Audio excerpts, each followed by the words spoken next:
இன்றைக்கு நாம் தியானிக்க இருக்கிற வசனம் நீதிமொழிகள் 8ஆம் அதிகாரம் 17வது வசனம். என்னை சிநேகிக்கிறவர்களை நான் சிநேகிக்கிறேன், அதிகாலையில் என்னை தேடுகிறவர்கள் என்னை கண்டடைவார்கள்.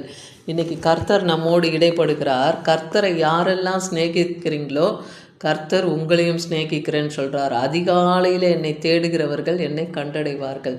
என்ன தேவனை கண்டடையத்தக்க சமயத்தில் அவரை தேடுங்கள்னே ஏசாயா 55:6 பார்க்குறோம். அப்போ தேவனை எந்த நேரத்தில் நம்ம தேடணும்? அதிகாலையில் நாம் தேவனை தேடி நம் ஜப விண்ணப்பங்களை வைக்கும்போது, தேவனை துதித்து நம் ஜப விண்ணப்பங்களை வைக்கும்போது கர்த்தர் நமக்கு பதில் தருவார். அதுதான் அதிகாலையில் என்னை தேடுங்கள் என்னை கண்டடைவீர்கள்னே சொல்கிறாரு. தேவனை சிநேகிக்கணும், தேவன் பேரில் பற்றுதலாக இருக்கணும். அவரை 2 கற்பனைகளை நமக்கு கொடுத்துருக்கார் இல்லையா? 10 கட்டளை சுருக்கி 2 கற்பனை. ஒன்று, கர்த்தரிடத்தில் முழு இருதயத்தோடு, முழு ஆத்மாவோடு, முழு பலத்தோடு, சிந்தையோடு அவரிடத்துல நாம் அன்பு கூறணும். இன்னொன்று, உன்னிடத்தில் அன்பு கூறுவது போல் பிறனிடத்தில் அன்பு கூறுன்றார். அப்போ தேவனை சிநேகிங்க. அப்போ சிநேகிக்கும் போது அவர் உங்களுக்கு தென்படுவார். அதே போல் ஐஸ்வர்யமும் கனமும் நிலையான பொருளும் நீதியும் என்னிடத்துல உண்டுன்னே அதுக்கு அடுத்த வசனத்தில் சொல்கிறார், நீதிமொழிகள் 8:18. அப்போது ஐஸ்வர்யமும் கனமும் கர்த்தரால தான் வருகிறது இல்லையா? ஒருவனை தாழ்த்துகிறதும் உயர்த்துகிறதும் அவருடைய கரத்தில் இருக்குது. நிலையான பொருட்களையும் நீதியும் அவரிடத்துல இருக்குது. அப்போ அது நீங்கள் தேவனை தேடும்போது கர்த்தர் உங்களுக்கு அது எல்லாவற்றையும் கொடுப்பார். யோவான் 14ஆம் அதிகாரம் 23வது வசனத்தில் பார்க்குறோம், இயேசு அவனுக்கு பிரதியுத்தரமாக, ஒருவன் என்னில் அன்பாக இருந்தால் அவன் என் வசனத்தை கைக்கொள்ளுவான், அவனில் என் பிதாவும் அன்பாக இருப்பார், நாங்கள் அவனிடத்துல வந்து அவனோட வாசம் பண்ணுவோம்னே வசனம் சொல்லுது. அப்போ கர்த்தரிடத்துல அன்பாக இருக்கணும், அவர் வசனத்தை கை கொள்ளணும். அவர் வசனம் நம் இருதயத்தில் இருந்ததுன்னா குமாரனாகிய கிறிஸ்துவும் பிதாவாகிய தேவனும் நம்மோடு கூட வாசம் பண்ணுவாங்க, நம்மோடு கூட போஜனம் பண்ணுவாங்க. போஜனம் பண்ணுவாங்கன்னா நம்மோடு அவங்க இடைப்படுவாங்க, பேசுவாங்க. அந்த பாக்கியத்தை கர்த்தர் நமக்கு தருவார். யோவான் 14:21 சொல்லுது, என் கற்பனைகளை பெற்றுக்கொண்டு அவைகளை கை கொள்ளுகிறவனே என்னிடத்துல அன்பாக இருக்கிறான். அதுதான் இப்போ நான் சொன்ன அந்த 2 கற்பனைகள். கர்த்தரிடத்துல, தேவனிடத்துல முழு இருதயத்தோடு, முழு ஆத்மாவோடு, பலத்தோடு, அவரிடத்துல சிந்தையோடு அன்பு கூறணும்.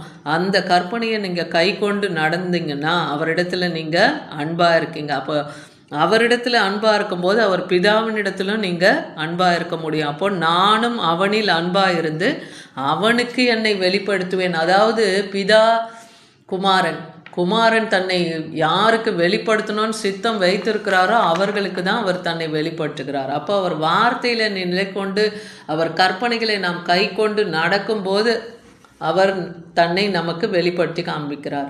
சங்கீதம் 91:14 பார்க்குறோம், அவர் நாமத்தை இன்னைக்கு நீங்கள் அறிஞ்சிருக்கிறீங்களா? கர்த்தருடைய நாமம் உயர்ந்த நாமம், அது உன்னத நாமம். நீதிமான் கர்த்தருடைய நாமத்தை அவன் அறிஞ்சிருக்கிறதுனால அந்த நீதிமான் சுகமாய் போய் ஒளிந்து கொள்ளுவான் இல்லையா? நீதிமான் கர்த்தருடைய நாமத்தை அவன் அறிஞ்சிருக்கிறதுனால அவரே அவனுக்கு உயர்ந்த அடைக்கலமாக இருக்கார். நீதிமான் அதுக்குள்ளே சுகமாக இருப்பான்னே இருக்கு. அப்போ அவரிடத்துல நீங்கள் வாஞ்சியாய் அவரை தேடுவீர்கள், ஆனால் அவர் உங்களை விடுவிப்பார். அவர் நாமத்தை நீங்கள் அறிஞ்சிங்கன்னா அவர் உங்களை உயர்ந்த அடைக்கலத்தில் வைத்து உங்களை கனப்படுத்துவார். அதனால கர்த்தரை கண்டடையத்தக்க சமயத்தில் அவரை தேடுங்க. அவர் சமீபமாக இருக்கையில் அவரை தேடுங்க. எப்போ சமீபமாக இருப்பார்? நீங்கள் தேவனை நோக்கி பாடும்போது, துதிக்கும் போது, ஆராதித்து அவரை மகிமைப்படுத்தும் போது, வேத வசனத்தை தியானிக்கும் போது, ஆலயத்தில் கூடி நாம் அவரை தொழுது கொள்ளும் போதெல்லாம் அவர் நம் மத்தியில் வாசம் பண்ணுவார். அப்போ அவர் சமீபமாக இருக்கும்போது அவரை தேடி உங்கள் ஜப விண்ணப்பத்தை வைக்கும்போது தேவன் அதற்கு பதில் தருவார். முதலாவது நாம் என்ன செய்யணும்? தேவனுடைய ராஜ்யத்தையும் நீதியும் தேடுங்கள், பின்னையாவும் கூட கொடுக்கப்படும்னே மத்தேயு 6:33 பார்க்குறோம். அப்போ தேவன் நீதினா என்னன்னு ஃபஸ்ட்டு நாம் தெரிஞ்சுக்கணும் இல்லையா? நீதிமான்கள் தேவனிடத்தில் நீதியை பெற்றுக்கொள்ளுகிறாங்கன்னு பார்க்குறோம். மற்ற மனிதர்களை குறித்து பேசுவது, குறை சொல்வது, இந்த மாதிரி தவறாக நினைக்கிறது, அந்த மாதிரியான காரியங்கள்லாம் தேவனுடைய பார்வைக்கு அநீதியாக இருக்கிறது. ஏன்னா நம்முடைய தேவன் நித்திய நியாயாதிபதியாக அவர் இருக்கிறார். நம்முடைய நீதி கர்த்தருக்கு முன்பாக கிழிந்த கந்தை போல இருக்குதுன்னு ஏசாயா 64:6 பார்க்குறோம். அதனால் மனுஷர் பேசுகிற வீணான பேச்சுக்கள்லாம் நாம் தேவனிடத்தில் கணக்கு ஒப்புவிக்க வேண்டியதாக இருக்குது. அப்போ தேவ நீதி என்பது என்னென்னா, நாம் உண்மையும் மன உத்தமமாக நடக்கணும்.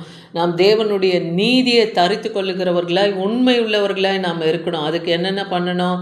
அதிகாலையில் ஜபம், வேத வாசிப்பு, தேவனை துதிக்கிறது, ஆலயத்துக்கு போகிறது, தசமபாகம், காணிக்கை இதெல்லாம் சரியாக நம்ம செலுத்துகிறவர்களாக இருக்கணும். உண்மையாய் நடக்கிற மனுஷன் பரிபூர்ண ஆசீர்வாதத்தை பெறுவான்னே வேதவசனம் சொல்லுது. அப்போ உண்மையாக நீங்கள் நடக்கும்போது தேவன் உங்கள் மேலே பிரியமாக இருப்பார். அவர் நமக்கு எப்படி தயவு செய்தாரோ அதே போல் நாமும் மற்றவர்களுடைய ஆத்துமாக்களுக்கு நம்ம பாரப்பட்டு ஜெபிக்கிறவர்களாக இருக்கணும். மற்றவங்களுக்கு இறங்கி தயவு செய்கிறவர்களாக நாம் இருக்கணும். நாம் தேவனுடைய நீதியை தரித்தவர்களாக இருக்கணும் இல்லையா? யாக்கோபு 5:16 பாருங்க, நீதிமான் செய்யும் ஊக்கமான வேண்டுதல் கேட்கப்படும்னே சொல்கிறார். அப்போ நம்ம செய்கிற ஜபத்துக்கு தேவன் நிச்சயமாக பதில் தருவார். அதே போல் மனத்தாழ்மை தேவன் நீதியில் ஒன்று, அது நமக்கு இருக்கணும். மத்தேயு 11:29 நான் சாந்தமும் மனத்தாழ்மையுமாக இருக்கிறேன், என்னுடைய நுகத்தை உங்கள் மேல் ஏற்றுக்கொள்ளுங்கள் சொல்கிறார். என் நுகம் மெதுவாயும் என் சுமை லகுவாயும் இருக்குன்றார். அந்த சாந்தமும் மனத்தாழ்மையோடு நீங்கள் இருக்கும்போது தேவ நீதி உங்களுக்குள்ளே விளங்கும். யோவான் 4:19 சொல்கிறார், அவர் முந்தி நம்மிடத்தில் அன்பு கூர்ந்தபடியால் நாமும் அவரிடத்துல அன்பு கூறுகிறோம்.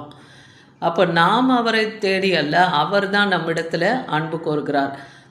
அப்போ நம்முடைய தேவன் அன்பாக இருக்கிறார் இல்லையா? அதனால தான் தன்னுடைய ஒரே பேரான குமாரனை இந்த பூமியில் இருக்கிற மனுஷர்களுடைய பாவத்தெல்லாம் நீக்கிறதுக்காக தான் இல்லையா? அதுக்காக தான் அவரை ஒப்பு கொடுத்தார்னு பார்க்குறோம். அவருடைய அன்பை அது மூலமாக நம்ம பார்க்குறோம் இல்லையா? யோவான் 3:16 அது பிரதானமான வசனம். குமாரன் இடத்துல எவனொருவன் தன் குமாரனை விசுவாசிக்கிறானோ அவன் கெட்டு போகாதபடி நித்திய ஜீவனை அடையவே அவரை உலகத்திலே கொடுத்து இவ்வளவாய் அன்பு கூர்ந்தாருன்னே அந்த வேதவசனம் சொல்லுகிறத பார்க்குறோம். அதே போல் யோவான் 16:27 நான் போய் ஒரு தேற்றரவாளனை உங்களுக்கு அனுப்புகிறேன்னு ஆண்டவராகிய இயேசு கிறிஸ்து தன் சீஷர்களிடத்தில் சொல்கிறார். நான் வருவேன் மறுபடியும் உங்களிடத்துல, நான் திரும்ப வரும்போது உங்களுக்கு ஒரு தேற்றரவாளன், நான் போகும்போது உங்களுக்கு ஒரு தேற்றரவாளனை அனுப்புவேன், அவர் உங்களை எல்லா காரியத்திலையும் திடப்படுத்துவார். மார்க் 16:14 சிறு பிள்ளைகளை என்னிடத்துல வர இடம் கொடுங்கள்ன்றார். அவங்கள தடை பண்ணாது இடுங்க. தேவனுடைய ராஜ்யம் அப்படிப்பட்டவர்களுடையதுன்னே இருக்குது இல்லையா? சிறு பிள்ளைகள் எப்படி இருக்கும்? அவங்க இருதயம் கள்ளம் கபடம் இல்லாமல் இருக்கும். அத்தகைய இருதயத்தை தான் தேவன் சிநேகிக்கிறார். அதே போல் பிரசங்கி 12:1 பார்க்குறோம், வாலிப பிரயாத்திலே உன் சிருஷ்டிகரை நினைன்னே சொல்கிறார். அப்போ வாலிப பிள்ளைகள் இன்றைக்கி கர்த்தரை நீங்கள் தேடும்போது நீங்கள் பிழைப்பீங்க. தேவனை தேடுங்க, கர்த்தர் உங்களுக்கு தென்படுவார். கர்த்தரை சிநேகிங்க, அப்போ அவர் உங்களை சிநேகிப்பார். கர்த்தரை அதிகாலையில் நீங்கள் தேடும்போது அவரை நீங்கள் கண்டடைவீர்கள். ஆமீன்.